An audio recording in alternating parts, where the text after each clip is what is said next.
berceau de l'humanité traversé de long en large par la source de la vie. L'Afrique est le continent à la plus grande couverture en bassins fluviaux transfrontaliers. Ils occupent 64% de la superficie du continent et plus de 93% de ses ressources en eau de surface. Un fait qui peine à prendre la pleine mesure de sa dimension d'atout indéniable et qui est aujourd'hui à l'épreuve d'un certain nombre de problématiques.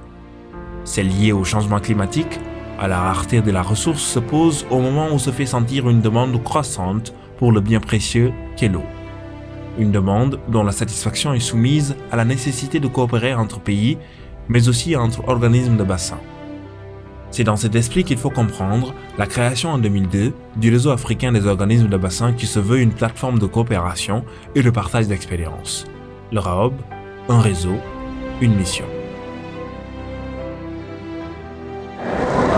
The intention under this network is to give support to the basin organization in Africa, particularly in developing their capacity to play a role in terms of regional development, in terms of cooperating around shared water resources.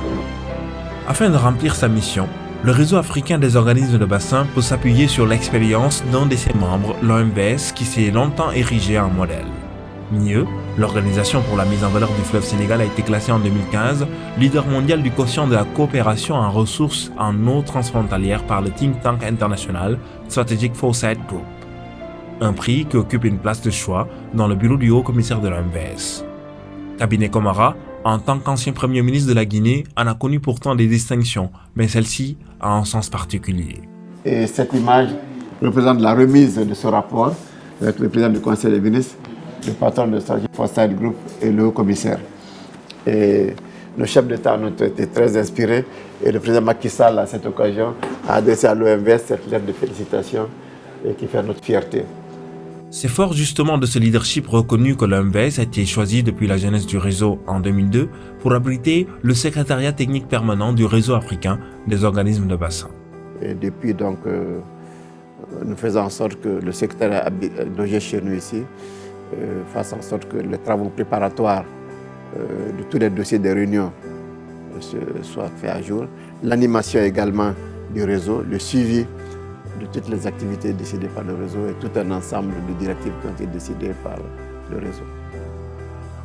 C'est la mémoire institutionnelle de l'organisation, mais au-delà de la mémoire institutionnelle, le secrétariat doit également rassembler toutes les activités qui sont menées au niveau du réseau, coordonner les activités du réseau, organiser les réunions,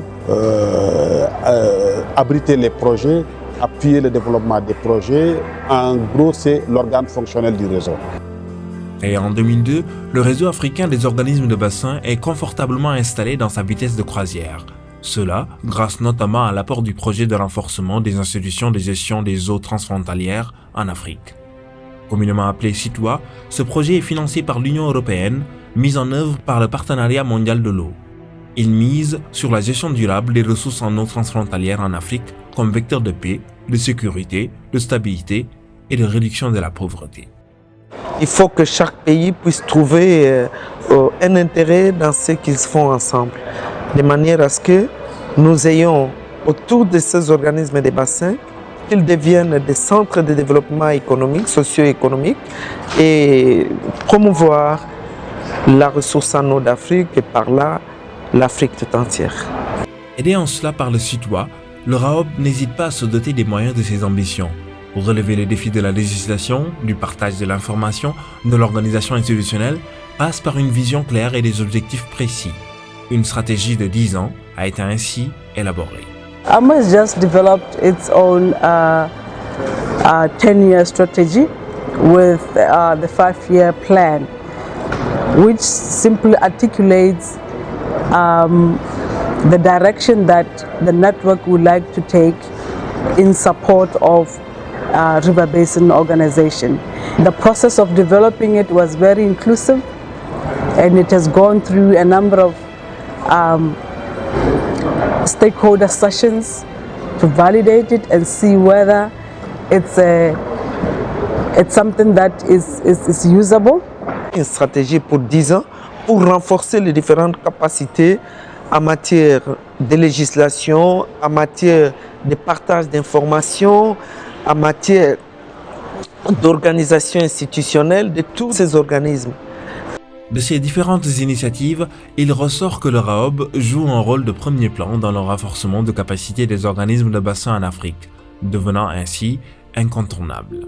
Que ce n'est pas seulement incontournable, mais c'est essentiel et nous devons tout faire pour maintenir un tel réseau.